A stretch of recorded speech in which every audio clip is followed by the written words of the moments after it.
And testing audio. Testing audio. Looks like it's being picked up on my end, Spence. Testing audio. Yep, it's picking up on OBS. So, hey everybody, it's a little bit earlier than we normally do this. Uh, but in lieu of a bonus roundtable, we are doing another one of our interviews, and we're flipping the script a little bit, and I'm actually doing the interview. So, introduce yourself. Hi, everybody. That my name is Ninjaspence 21 or Spence or Spencer, as that the table always calls me. It is good to be here. Yeah, you have the problem of getting doxxed like me almost immediately as well with everything on names. I had So, probably already been doxxed ever since 2006, so I'm probably okay with it. all right. So, gonna do the interviews that you've been doing for everybody, and then once we can get a hold of Kaloon or Moose and Frecky, we'll round out with our last round of interviews. But they have Mm-hmm. been slowly moving for 4 months because they've remodeled that house. Anyway, so for anybody that has not seen these before, we're more or less seeing what got different members of TBA into playing D&D and different things like that. So with that, Spence, the first question is, what got you interested in the tabletop roleplay hobby and community? Also, please tell us a little bit more about yourself. Well, it was honestly basically whenever I was working overnights during just my grad school days. Pro tip in life: do not work overnight and do grad school. It sucks ass. So I was just basically stocking product. I had worked up in perishables, and in that I was just like I had knew about D&D from just like the fantasy role playing conclave up in just college, but I never really basically explored it until that I was just like, maybe that I need to like start listening to podcasts while I basically start essentially, basically stocking cheese or whatever. So I had found this podcast called Critical Hit. It was by the Major Spoilers podcast group, and just also websites where that they would like review comics, movies, and other nerdy stuff. That they were playing a fourth that they were playing a fourth edition game, and basically I just fell in love with all of the storytelling, that the mechanics of fourth edition, and then that the whole just aspect of basically people are role playing just as these awesome characters and telling stories. And then I'm like, hmm, I basically know how to write. I have my undergraduate and just also master's degree up in English literature and such. So I'm like, let me just see that if I can give this a shot. So I basically did, and basically that I had fell in love with just the hobby ever since, and basically that I had used to run games and stuff at our local library and stuff before then that kind of way down. But yeah, so then that about maybe almost 10 years or so, I am here with the hobby. Nice, nice. And I can attest working overnight while going through grad school. I was also a hall director, so I was working 24 hours for the most part. Mm. Now, let's see the next one. If you've created a homebrew world, would you please describe it? That you have played in my homebrew world of Villarara, which is basically, I would think of it as a Pangea type continent for it at the time being, because that there are still like other worlds that I got to give through. But Villarara is divided into five city states states in a sense that you have. Then that funny thing is that if that you know a little bit of Spanish, each of basically that the five city states or countries rather, that they are all essentially that they each have to deal with weather, and then basically that the numbers 1 through 5 in Spanish. In a sense, of course, I had to like word it around to make it more sense and then roll off the tongue, but it is basically, if I was to compare it built wise, I would say it is more or so kind of sort of built like that the United States a little bit. You have that the desert owned at the West Coast. You have that the beachy and marshy and just marshy geography in that the south and in that the southeast, and then that you kind of have the a little bit of that the colder climates up north and such. And then that currently, as soon as that, we definitely need to try to talk about getting back to Revenge of Stefan Marcus. That this world is basically one of my first ever homebrew worlds I have ever created, and I am still basically expanding on it and such. And in that, it is just honestly has just been a blast just creating lore and stuff about this world. It's so many interesting factions, and then that one thing that is very prominent in my world is about the Silver Arrows. So think medieval Justice League if you want to just go with that, just for that the folks at home. And that's just basically like that these uber powerful adventurers that whose just identities are masked by certain family lines from the animal kingdom. That is a little bit of behind the screen there, because that the game that y'all are currently in, that this is the avian order of the Silver Arrows. Then that there may or may not be previous Silver Arrow order. No, okay. I know we've, if I remember right, because it's been almost a year or so, we've had one or two run-ins with them, mostly being ominous in the distance.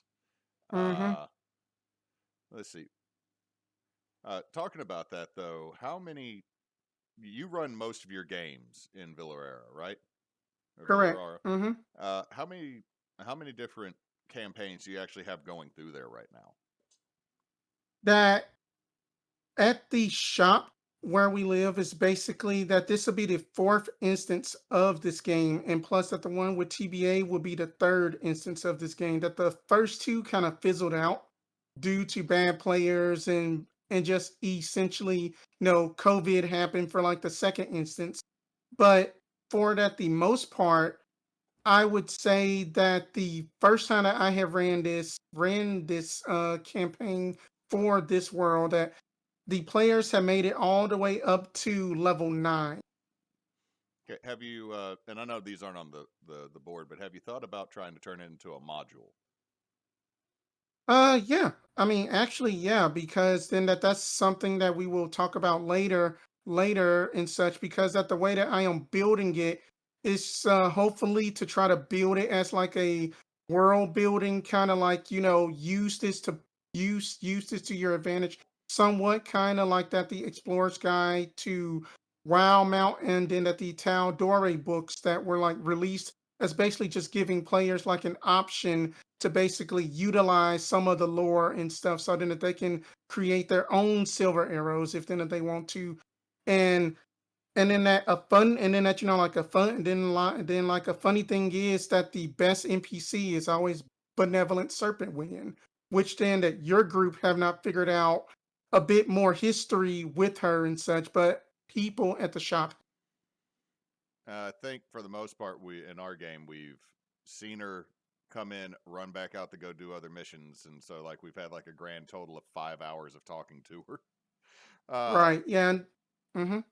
but connect. Moving on. What is your role in TBA? Well, my roles in just is just TBA for that. The most part is I am a one of the game masters here. But I also do some of our merchandise. I do a lot of our networking towards just like trying to basically try to get like us a little bit more noticed by like card shops and then like local, I don't want to say like nerdy just avenues, but more so like safe places for just basically nerds to congregate and basically play like D&D and such. But ultimately then I am also like a bit of somewhat a backup tech and also backup producer in a sense too. Simple as that. Have we actually gotten stickers to A&H? Not yet. Okay, I can easily get that done. I need to help you with that so that it's not just one person paying for it. But I know if we could get some stickers there, people would probably. We're probably taking because free stuff. People love free Yeah. stuff. Oh yeah, all the time. All right. Follow up for question 3. As part of those who founded our team during our first charity live stream ever, do you ever see team bonus action growing into something larger? In what ways do you think the team can improve as a whole? I mean that first night that we were part of and stuff, that I think that I was like that the only person during just that 24-hour span that we played that did not like just pass out asleep. I don't know how I did it, but it was essentially that, that was awesome to be part of that. And then that raising money for children's, for that the Children's Miracle Hospital network, that was very, it had felt good to do something that you like doing, and then that you are not, bogged down by, basically, like restraints or nothing. But it was honestly felt good to be about something, kind of like part of a team of just like-minded individuals that basically want to help out children, because then that is our main goal for streaming here at TBA, is to basically, try to basically have a good time, and then during just our big, charity events and stuff, just basically try to facilitate not only just a safe, diverse space of, people that play Dungeons and Dragons, Monster of the Week, and other tabletop RPGs, but also, that we want to give back to the community and help out with the Children's Hospital Network, because we all know that like medical care is expensive. That's no joke, especially if they decide to stop taking your insurance. Yeah, I mean that just, I just cannot only just I can just like not only just like imagine how scary that will be at sometimes, but to also to like do that, the second part of the question, I would just say as a whole that, that even though that this is just basically beating that was a horse in the room, it's just basically, just a little bit more consistency from everybody. But for me personally, it's just more so like, like I would say that if we can try to get a little bit more like pre-recorded, like features and stuff, like, kind of sort of like that, maybe that like one time that this could be something that we can propose or something about, essentially, like that we just have just basically a panel, in a sense that even though that we aren't big yet, that we do our own panel about silly questions and stuff like that, about like, just kind of like doing it just how like we do the bonus roundtable, but we will actually have it in person sometimes and such. Man, something like that could actually happen during Extra Life this year during our hangout times. Just Oh yeah, absolutely. getting to know the chaos. Yeah. I mean that all of us that, that even though that I am quote unquote the more grounded member, I would kind of say, as far as in that I am not as chaotic as, that like NASA is, or Shadow NASA, that I can get a little chaotic at times. Yeah, the problem is that people keep handing me the helm to everything, and I'm like, y'all really want me to drive this bitch? All right. How would you describe your DM style? I would say, while I am a storyteller at best, because that I am always writing. I have like notebooks and journals always with me, with just me and such. But honestly, I kind of pull like a lot of inspiration from like the early OOs to like the 90s anime, shonen, and basically I see the party as a hero, not necessarily the chosen one or anything like that, but I see y'all as heroes of the story that y'all are mapping out. And I have said it before on like a previous bonus roundtable. I tend to treat my games like a cruise ship. For those that haven't been on a cruise ship, myself included, but a cruise ship is basically, it's still going on a set path, but you get to have fun. You get to go to your room if you want to. That you get to do whatever you want. Besides, of course, break the law. But up in D&D, if somebody basically decides to go like, oh, that I want to go in and like stir up a bar fight, that IE am not going to let that just be like, no, that the player can't do that.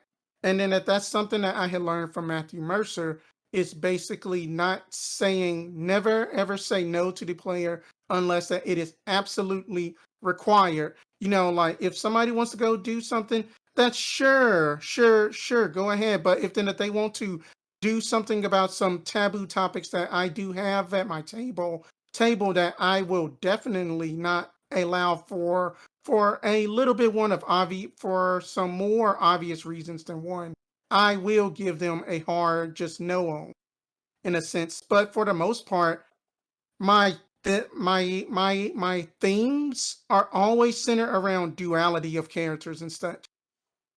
I highly recommend, if that anyone is just always in my games, you better take notes. You need to take notes, because that homeless NPC may come back and maybe be that level 20 farmer that is just going to hit you upside the head with just a shovel and basically like one shot you or something. You don't know. So I always try to throw in a little bit of mystery and hints in my games. But as that you have said before, that it is basically like a JR, it is basically like a Japanese role playing game, akin to your Final Fantasies, that the Tales of series, and then that like other games of that nature. Right. Let's see. Now, earlier you mentioned your homeworld. Have Yes. you? And I've tried to make sure I wouldn't do this, so I'm going to make sure I read it directly because I was afraid I was going to say dabbed into. Have you dabbled into creating your own races, classes, and subclasses? Because I don't want to be like, did you dab? And then one of us have to do them. There we go. But honestly, yes. I mean that, like, just I am going to take up one of the first NPCs that you have all met, Vivi and Shelling. Even though that she is coded as a half elf, she is an arco elf. An arco elf is basically a half elf that is basically that their bloodline of that their elven side is stronger than that their more human side. So then that, for example, if that they are like an arco elf of like that the wood of that the wood elf of that the wood elf variety, then that I will basically homebrew in that they get to pick out one of the three feats that the wood elf get as that their racial trait, like that the one that basically lets them kind of blend into nature, or else then that they get that speak with animals or something like that. I can't really remember off of that the top of my head.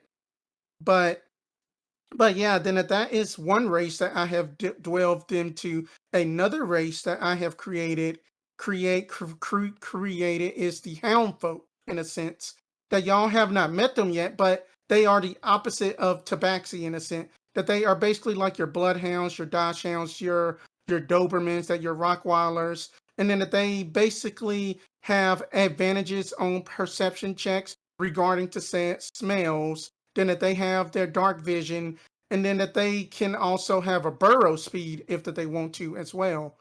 And then that's since that that the tabaxi are just basically essentially cats, that the hound folk, I still need to come up with just a better name for it, that they are essentially the polar opposite of that. Then that they like to dig into the dirt and such like that.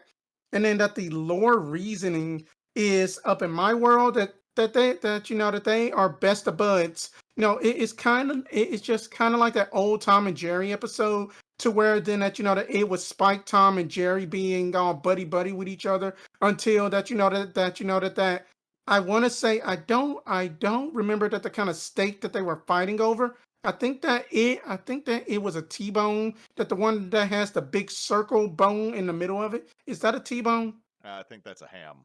If it A has ham, has yeah. a That circular in the it middle. was just at this, yeah. Then it was just at this big ass ham steak that they were basically like fighting over and stuff. And then that I want to say then that It is only whenever it comes to like territorial regions and stuff. But other than that, that other than those two homebrew things, that essentially that I have basically allowed all types of different elves into my world, like moon elves, twilight elves, dusk elves, etc.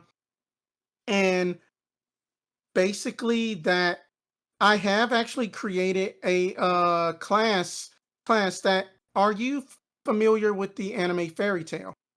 I am.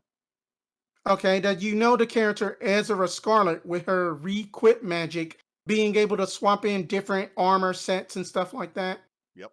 I basically created that class with just that the powerful caveat of that this class cannot attune to any other magical item because it's just that broken.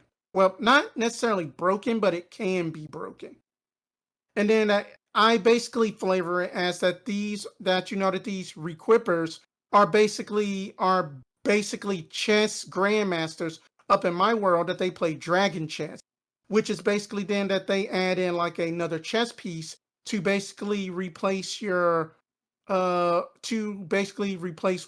of your two of your pawns, which is called the archer, which that it is basically a piece that can basically it is somewhat similar to like a rook and a bishop, but that the movement of it is basically kind of like it is kind of like a AoE, just for that the lack of better terms, in that they get to move kind of like in like a square pattern or so. But basically essentially that the re-equippers are basically master blacksmiths that have basically controlled their own little small demi-plane, where then they can hold all of their armors and such. Oh, that sounds cool. Now Yeah, you meant still trying to play test it and stuff. I still need to actually finish out building out the I want to say that the bishop and then that the caster, because then that because that basically essentially that it is a martial class that is intelligence based, but it is essentially that you will have half casters with just those two subclasses. hmm. Now you mentioned fairy tale and you mentioned JRPGs. What other type of influence or research do you do when regarding creating a game and setting up your world? I mean, let's just go off with the easier one. If that it is Dungeons and Dragons, that I know that I tend to over just I know that I basically tend to like over explain and basically have just that a lot of exposition in it. That's the word I was for. So I essentially try to copy a little bit of the Soulsborne series, like your Dark Souls, your Elden Ring, and try not to be super vague, but give enough hints so that the party has that inkling of where to go. And also my all of my boss fights, as that I have basically been told, I now that I basically run combat like I am trying to murder the player, which I am definitely not trying to, but I want to make it enjoyable for my players and stuff. Other than that, I basically take a lot of just inspiration from basically like that the knighthood stories, the King of Arthur, that the actual IRL knights and just with just the coat of arms and such. And honestly, that I guess that it also kind of stems from my love of Japanese culture and stuff, from like your yokai studies at the Edo period of the samurai, and also that the ninjutsu code and stuff like that.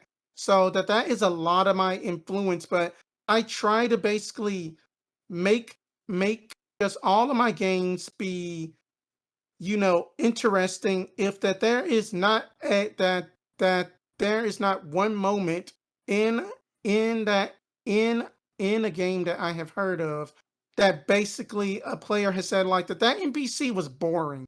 All of my that like all of my NPCs are fun to be around and such, and that is basically what I try to gather for it and such. As far as research goes, that it all it is just basically that if that I basically see something happen cool or something up in like a TV show or something like that, that I would kind of twist it to fit my world and make it work in a sense. But I will also take away all of those references and such from it. And also that tvtropes.com is a very good website for basically those upcoming DMs if that you need to basically learn about different types of storytelling and such, so that way that you are not always just like, now that your party that they start in a tavern, and then that there's just that this seemingly well-off do guy that's just going to say, all right, here is some gold, let's see what you can do on this quest, stuff like that. Yeah, tropes have their places, but I think I mentioned it when you interviewed me. I try to avoid them as much as possible because after a while, uh, even if you really enjoy the flavor of something, too much of it ends up not being as good in the mouth anymore, uh, or as desirable. But Oh yeah, that absolutely. with continue on, Dungeons and Dragons has been getting more and more popular, especially mainstream. You can find it at Target and Walmart now. Mm-hmm. Dollar Tree started selling polyhedrals, not ours. I'm waiting to see how the $1.15, $1.25 polys roll. Uh, once they start popping up down here. But uh, with that growth, with that success, especially like online uh, podcasts and live streams, actual plays like Critical Role, Dimension 20, all the I could keep going on all the big names. Uh, with those, how do you feel that the spike in popularity has helped or harmed the hobby in general? I mean, as others have said it, then that I am one of two mindsets about this. That helping the hobby, it gives us more D&D. It gives us just different types of walks of life and stuff. And then that it is basically removing that, that stigma that basically has that, which that I will get to on like a later question of about basically, oh, that Dungeons and Dragons, that's the stuff that y'all go into the basement dress up in cloaks. Like, no, it's not. That you see just a dude up, that you just see a guy up in like a knitted shirt and just some polo and khakis and just be like, all right, then, let's game. I mean, that the hobby itself is very, very easygoing, especially that if that you have a welcoming tabletop RPG group like that. I have had within that the past 5 years, maybe. And then it's just been basically a positive outlook on the online as a whole because so many people are getting into Dungeons and Dragons, especially POC. And then that's something that, has always been like something that I just got done like watching this video by like that this POC that is into that the tabletop RPG. And then he just basically, his video was covering about that the top four reasons that why that like black people don't play Dungeons and Dragons. And then that he was basically speaking on a lot of hot button topics, which is just like I had agreed with all of his points because it's basically yes that that it is like it just seems like it's not meant for us, so to speak. But Dungeons and Dragons is a everybody game, and then that if that you have a game shop or basically a DM that just tells you that, I will highly suggest you leave that table and group immediately, and then that you give them a bad Yelp review. Amen to that.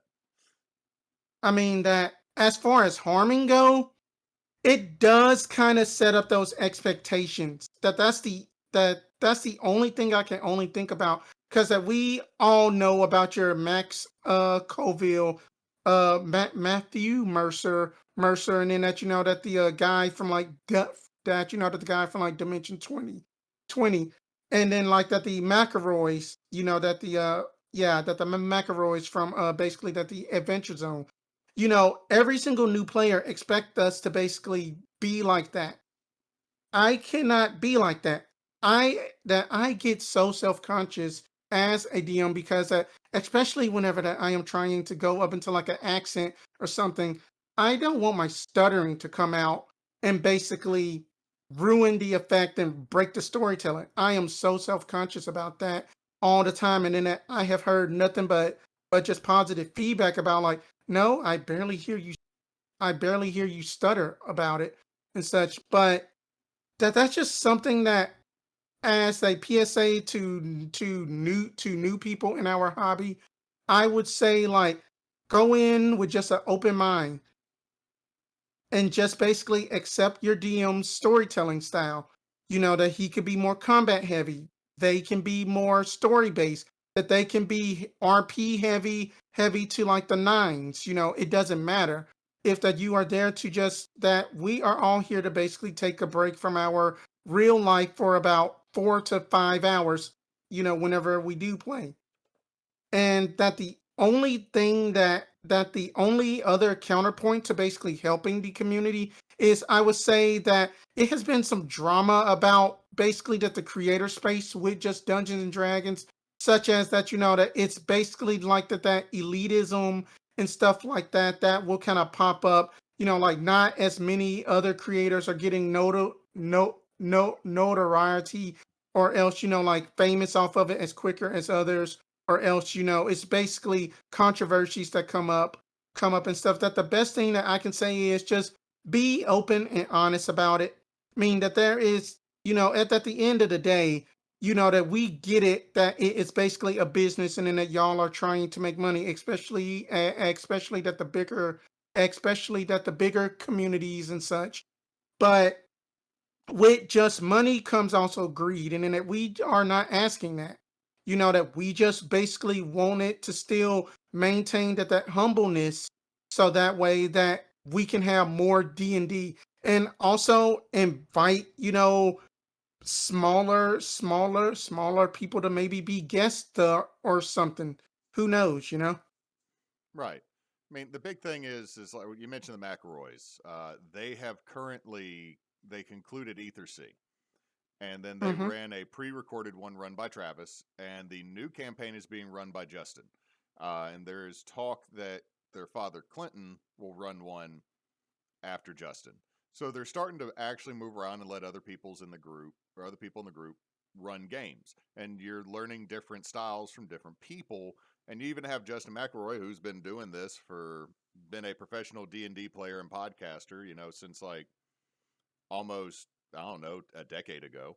Still nervous about running a game that people will listen to on their phone. Uh, and you got big names like Critical Role and all these other ones, but they're big businesses, like you said. They're going to have a higher production value. You're going to pay attention to them. But the thing a lot of people forget, there's a semi-professional football league still in this country, but most people watch the NFL or college Yeah. ball. That they forget Mhm. that there is a whole nother thing. Like The Rock was a football player for a while before he got into wrestling back in the '90s. So I mean, Mhm. people shouldn't be discouraged from that, and I like that that's a point that you brought up. So, uh, what do you feel is the should be the long term goal for team bonus action, and what do you think your role is, or how do you think that they will or we will accomplish it? I mean that I know that we have talked about this on air, off air, you know, and we all have like not very conflicting points, but you know, we know that Grave Flower is all about, you know, that the money aspect of it. We know that you are always about basically, you know, we are just doing this for fun and enjoyment. And then that I can 100% agree with your stance, as far as in that the moment that this stops becoming fun from everybody, I don't want to do it anymore. So, in order for us to have that happy harmony, I would say long term goal, of course, that we want to become as big in name and well known. But honestly, I say that our marketing will always help out with that a lot more and stuff. For me personally, one of my goals is to basically finish up my two series that need to come back, which is basically the Entity Killer Tales, which is basically my Monster of the Week universe and such. Because at this point, we are just creating a Monster of the Week universe at this point, correct? I think Because so. that's what it seems like. I think they all And then kind of. that, I think they all end up kind of crossing over at some point.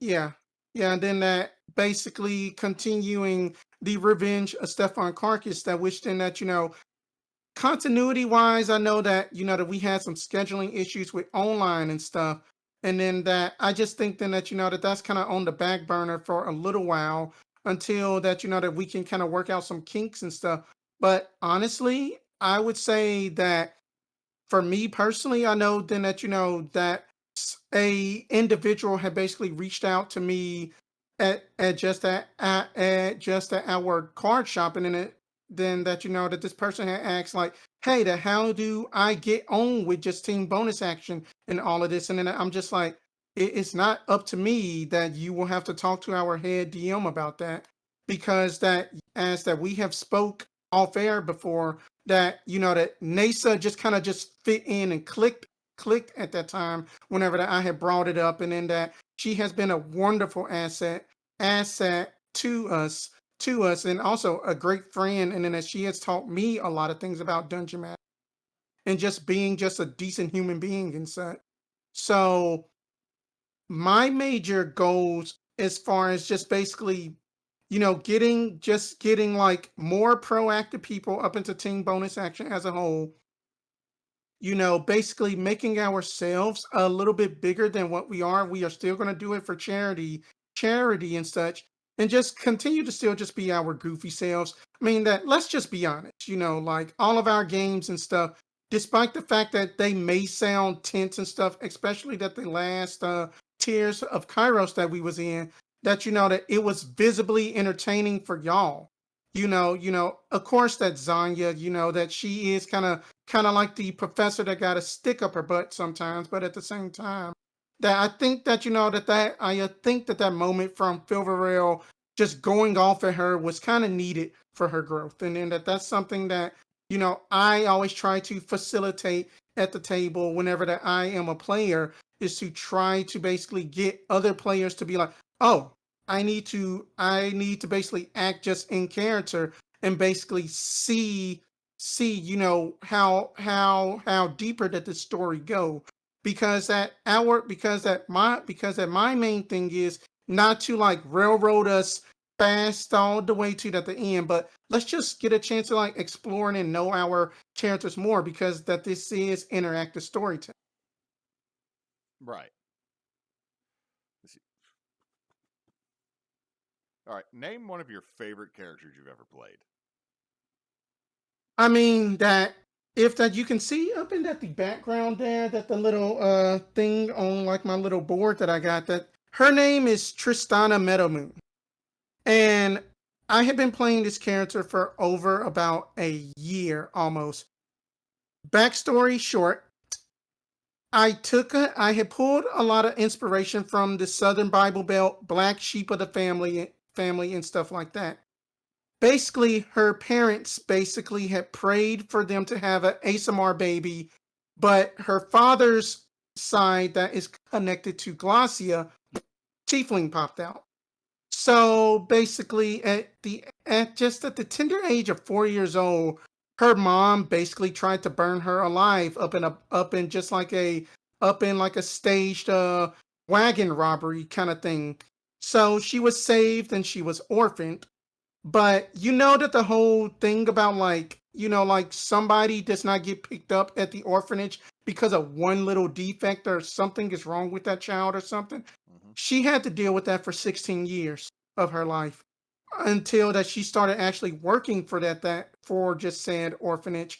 And just basically she had her calling from Thuelos, that the god of storms and nightmares. And basically that she had basically did the whole like, I like to see it as that she had did a Samurai Jack training montage in my head, where that she had like went off and went to Theros to go train with just that, that her that her long time adventuring buddy Stelios, that this is all shop game stuff. And then that, but yeah, then that she had went to Israel because of just trying to find her calling. But she has been a very good character. That she is the party favorite, because I am always I always end up falling just into the role of party mom and party dad.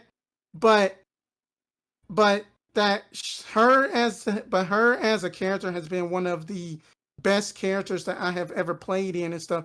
And then that you can even like ask, like Nasa, like some of the top moments as a DM to DM is whenever that a new DM had actually pulled the rug under like a veteran DM's feet. She really did, because that basically that I did not notice that, that the person that I was speaking to was her baby brother.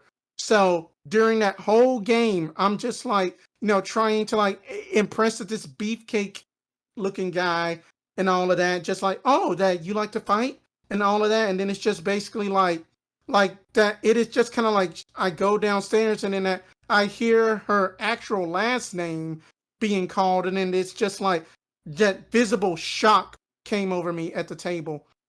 And then but as far as in like TBA go, I would say that I would have to go with just, the McCulloch family line. Even though that I am cheating a bit in saying like multiple characters, it is just something that the way you had did with Desiree, kudos to you on that. Because truth be told, if she would have survived Ticket to Hide, she would have been retired and that family line would have been over. But because since Sybil killed Desiree, hashtag not sorry about that one. It's just, That still causes fights. yeah.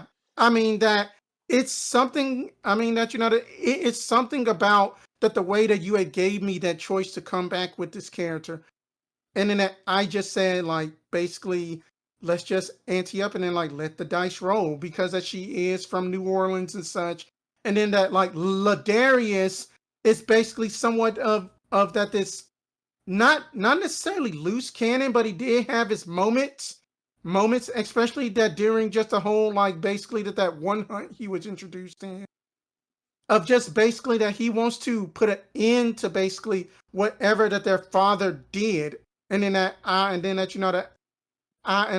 am trusting you as a player to fulfill that need.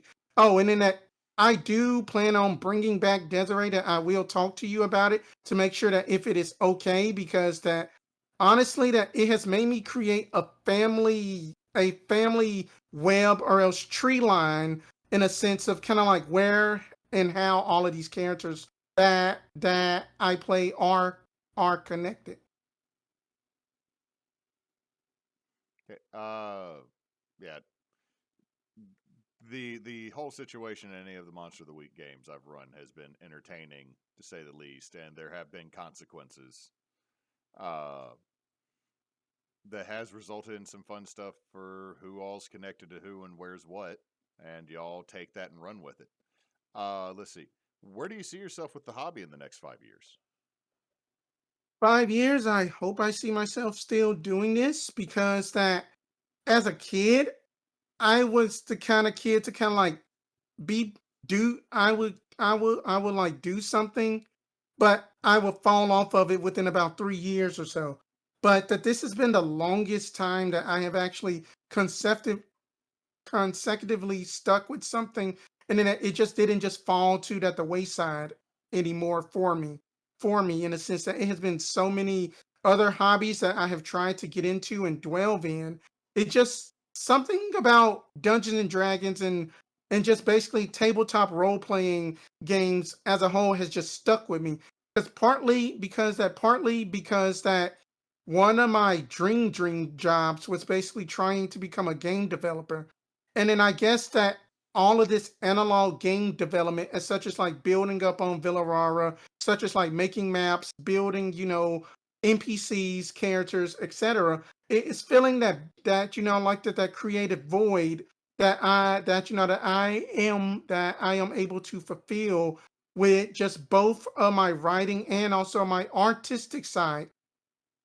Definitely just up in 5 years that I want to see that how far that this hobby can take me, to even that if it can be something professionally I do just on the side, because from all of the podcasts that I listen to, it is like so many people have made secondary careers with just all of their tabletop stuff, that like, and plus that it is always like people in the education field that is always, with tabletop RPGs and stuff, like college professor, high school professors, that even that one of the hosts of the Dungeon Masters block that he is like an ordained priest playing Dungeons and Dragons.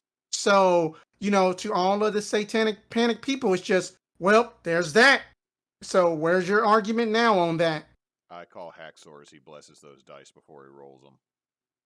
I mean that to be honest, that as somebody that had actually grew up in the church and stuff, but I am so open-minded about things and stuff, that I mean that I would just be straight up that whenever that I had went to college, that my best friend, that she was a lesbian, and I had also hung out with an atheist too, and I was still my religious self, still, like wearing a cross and stuff over my neck and stuff. But at the same time, it was just essentially, I did not try to shovel it down the throat or just cast them away. I treated them like normal human beings, because that if you don't if, now that if that you don't treat people with respect, and things will get disrespectful for everybody as a whole. And I just think then that, that you should not have to deal with that in a sense. But honestly, just to like get back on topic here, it's just basically for that the next 5 years, that I hope to see myself possibly, or else team bonus action with just me included, being able to like host, like a panel or something at a convention or something. That's something we could probably pull off because I think they're still talking about bringing the convention back to Monroe eventually. So that's something we could always propose and talk to them about. Right. Uh, Now, that kind of leads into the next question a little bit. What would be your dream collab, or who would you want to guest on or be a guest for in the TTRPG community to kind of get the word out and get in contact with folks? Honestly, I would go with the not just at the obvious just answer of just team bone. I mean, not team bone. Uh, Critical Role, but I have two answers for this. One for for Dungeons and Dragons side, the Dungeon Masters block. It is basically that these DMs are getting together, and then that they will basically talk about ideas and stuff like this. And then that this is where I had got the idea of like basically a werewolf pinata, which is basically after that the players kill a werewolf, little bitty tiny swarm of spiders, insects, or something just crawls out of it. Second encounter. You know, the Dungeon Masters block is essentially a very homey conversation like we are having now. And then it's just basically then that they are talking about, aspects of different, that the community about, like, how do you use orcs in your world? How do you use magic systems? What is that your religious structure like? Like how do you focus on Hamlet? Stuff like that. And I do think that that'll probably fit me well enough in it. So that way then I can try to basically talk about my experiences, about how to basically talk about, POC, or else people of color inside the tabletop community, to basically expand on that this idea of basically, like how to be more open with races and stuff, and not to talk about the obvious stereotyping about like all your dwarves need Scottish accents. You can have a dwarf talk like this. Be all frilly and such. And my second dream collab would be, it's kind of like a smaller community, but they are a monster of the week podcast called Roll for Weird. And then that they are basically that this group that is in Kentucky, and then that they play like this Monster of the Week game, and then that you had basically thought that our games were bad, that they had a whole Chili's episode, and then that it wasn't even, and then it just wasn't even about the hunt.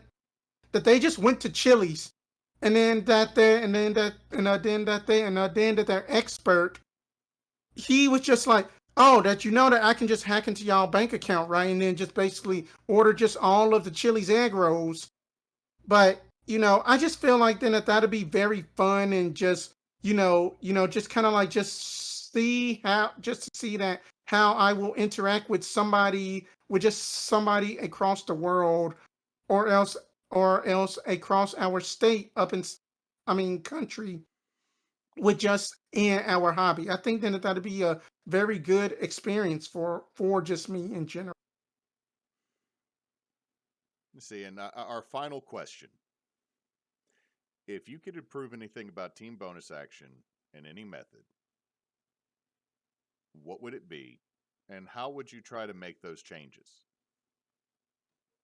Honestly, if I had all the money in the world and stuff, I would basically be like I would basically get with you and Claire because that we are the ones that do all of the designing and then that the marking logos and stuff, and I would be like, look, that that we can either hire somebody or else that we can do this ourselves and such. And basically, just above all, just make sure that our marketing gets out there to a lot of people because that thank that I am 100% thankful for all of the folks that just tune us in and such, but then that we still have our all day jobs to do.